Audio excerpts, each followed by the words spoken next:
Is it hard to get a Thai boyfriend for foreigners? I did a Q&A on Instagram 1.5 months ago, but I haven't really answered the question. So this is the video where I answer or get back to the questions that people have. So the first question is, why Thailand? Actually, it's more like, why not Thailand? There's so many reasons that I've said in past videos about why I end up choosing Thailand that it's not really a question anymore. To give a one-sentence summary, it's more about the person that you become, and this environment, it makes you glow up and grow up as a person, because there's so many changes every day to the city, or things around you keep happening, so you just kind of grow as a person, and I like that. Most of the foreigners that move here, they end up looking better, and that is because people here, they really take care of themselves and their appearance, so that's why it makes you want to look good too. If you're thinking about moving to Bangkok, as long as you have money and visa, you're pretty much good to go. You can do some research before you come here, but you kind of just figure things out as you go, and it's not as hard as you think. Whereas if someone was moving to like US, I think that would be harder. So actually in Thailand, Thai ชีวิต ง่าย. Don't just come because everyone is coming, because Thailand might not be your thing, so know why you want to come. I don't plan on moving back to the US. In case if you don't know, I'm actually born and raised there, but I moved here in 2023. A lot of people think I'm from Hong Kong or Singapore because of my English accent, and that is because I never really hung out with Americans. I place more emphasis on speaking Cantonese because we already speak English in school, so I feel like I want to maintain my mother tongue. I don't plan on moving back to the US because I feel like there's a lot of opportunities in Bangkok for Asian American, or at least for me specifically, because in the US, I don't want to do corporate and I don't want to have a restaurant. Most importantly, I want to be a freelance/nomad or something that I can do online. I don't like to be tied down in a place, but I do like to have a base, because I solo traveled for 2.5 months before, and it felt a bit insecure. No, it felt a bit unstable because I didn't have somewhere to go back to. US, where my family are, that's like my backup plan, but that backup plan would not happen. Like, I can leave Thailand anytime, but there's really no need for me to. And I have not went back to the US since I left, which is more than 2 years. I'm kind of afraid that immigration will ask me questions like, where have you been these past 2 years? If not Thailand, I think I would choose Taipei. I went to Kuala Lumpur, but it was a bit boring. I think I would choose Taipei or Singapore.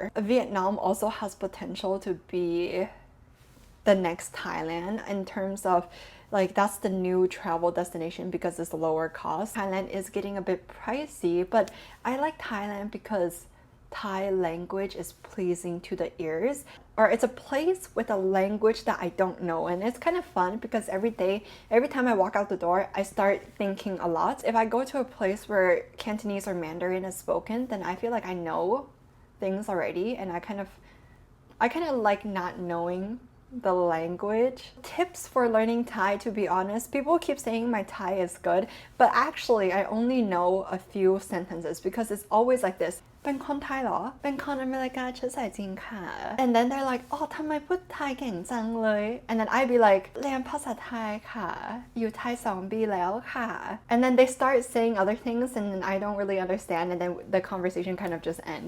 So it's like the basic introduction that I know how to respond to, but deeper might I'm not putting in the time to learn because I don't have this urgency to feel like, oh, I must learn. So I just learn it for fun. But if I were to learn seriously, memorize a lot of vocabs and memorize the 44 consonant, even though it's not that important, at least you know what each of the letters sound like. I actually watch a lot of Cantonese dramas because it feels homey, but technically I should be watching more Thai YouTube channels. If you're not studying, you better be watching a lot of Thai content because you're like forcing yourself to be listening to Thai language, and then one day you will somehow be able to speak it. I don't have plans to visit my family in the US because the flight to get me there, I think, is kind of a waste of time, and that money I can spend traveling within Thailand or to other Southeast Asian countries that I have not been to. And I'm also trying to save money for a trip to China. I want to go to China because I've never been there and I heard that they're super advanced. I've been with my family my whole life, so I want to have my own life, but I do video call them sometimes. Better if they visit me because there's more to see in Bangkok. But I do miss driving. I mean, like, I haven't drove in more than 2 years, so I don't know if I still am able to. And I miss the clean air there. People ask me if I'm going to Singapore, but there's really no reason for me to go to Singapore out of nowhere because it's expensive and it's quite small, but I like the vibe. It reminds me of the US. I am trying to hope for a brand trip, like a paid brand trip to Singapore, because it's cool. It's like, whoa, you got paid to go to Singapore. My favorite thing to do when I'm not making videos is window shopping. I like window shopping because it's like retail therapy without spending money. So that is a smart consumer. I like to hang out with my boyfriend. He's basically my best friend, and I like to eat Momo Paradise with him. Like, we go and we spend 800 baht at the Momo Gold. That one is a bit more better quality than the normal one. I just eat a lot and it's super satisfying. So maybe we do that once a week or twice a month. I like organizing things around the home, like the condo. I don't do that often anymore, but once in a while I want to do like a big declutter, but then I don't have that much stuff to begin with, so I don't know what I'm gonna clutter. One thing I don't like though is cleaning the bathroom. I like when the bathroom is clean, but then when I clean it, I'm like, my future plan in Thailand. I'm 26, I came here when I'm 24. I want to keep doing videos for a living until 29 or 30, or until I don't feel like it, or until I can't, or until I'm rich. I want to be rich to the point where I don't have to make videos to make videos. I want to start my own business, but I don't want that business to be related to me. I just want it to be something on its own, but maybe I'll promote it in the future. I don't know what that business would be. I do want it to be related to fashion or real estate, but foreigners cannot be real estate agents in Thailand, I don't think. But maybe I'll have some sort of company and then I'll have Thais that be the agent and I just be like the owner. And in terms of fashion, I either want my own clothing brand or I want to do a clothing rental business because I really like the idea of renting clothes. If the piece of item is not that expensive, then it's okay. But if it's kind of like a dress where you only wear one time, then I highly recommend renting, and that's what a lot of people do anyway, but they just don't tell you. It's about saving money, but it's also about not owning anything, so that's why I like renting. So I want whatever business I have in the future to reflect my values and perspective in life. I low-key want my own clothing brand, but the thing is, I think it's easier to just buy clothes than to make my own clothes. I haven't taken any action, so in the meantime, I'm just saving money for future me. Drawback of fame or what makes me a popular creator. To be honest, I don't feel popular because most of the time I'm by myself or with my boyfriend, or I like to do a lot of things alone and I don't really connect or go out there and meet people. Actually, I don't like networking or making connections in general. Yeah, basically I don't feel fame because whenever I post something, and those numbers, right? The idea is kind of like, you know, the money in your bank account, you don't know how much that actually is until you see it physically. When people recognize me, I'm afraid like they think I am different off camera, which I kind of am because I'm pretty quiet or straight face most of the time. I'm like, numbers or following is just so that you can increase your rate, which is also the shallow part, because just because someone has more following, their price is higher. And the thing with these brands is like they only want you to say good things about them, and which makes sense. Like if I was the business, you better only say good things about me. But then I feel like as you get bigger, you lose honesty. That's why I want to be so rich to the point where I don't have to do any brand deals, because I think but then again, some of them I actually like. I talk about manifesting a lot because, to be honest, I think that's how I end up here.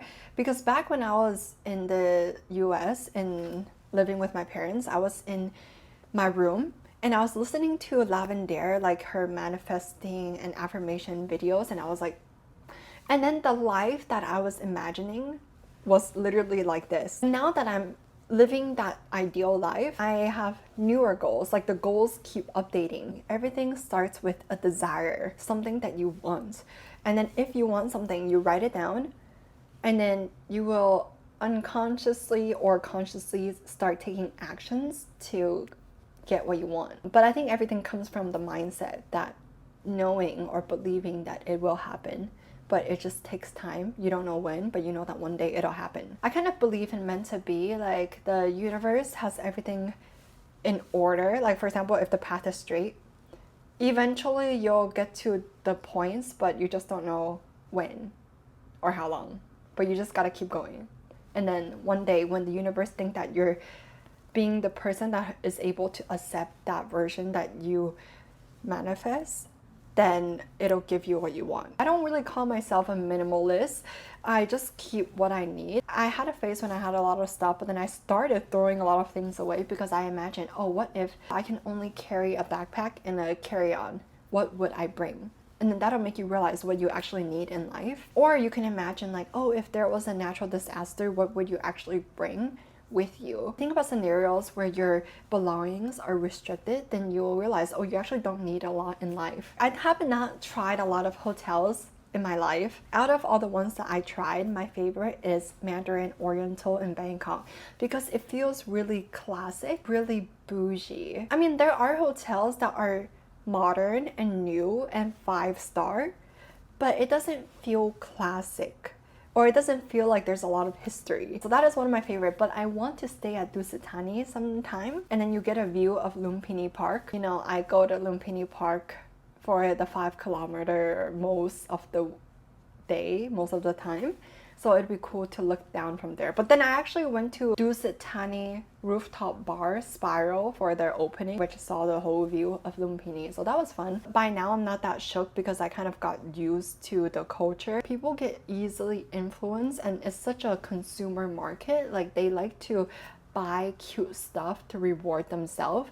But I feel like in the US, you just buy food or like junk food to reward yourself. That's why most Thai people, they don't have savings. They spend all their salary every month.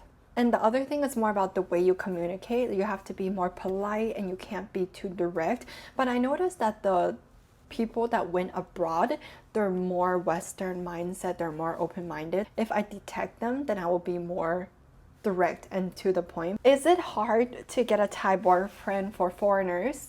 Yeah, it's hard for girls in Thailand in general because there's not a lot of decent Thai guys, and there's a lot of decent Thai girls that also can't really get decent Thai boyfriends. So that's why you see a lot of girls with foreigner guys. Usually the foreigner girls with Thai guy, they meet them abroad. But yeah, that is it to this video. I hope I caught up with y'all a little bit because it's been a while since I sat down and talked, and I quite like these type of videos because I can actually think without moving around. I will see you guys in another video.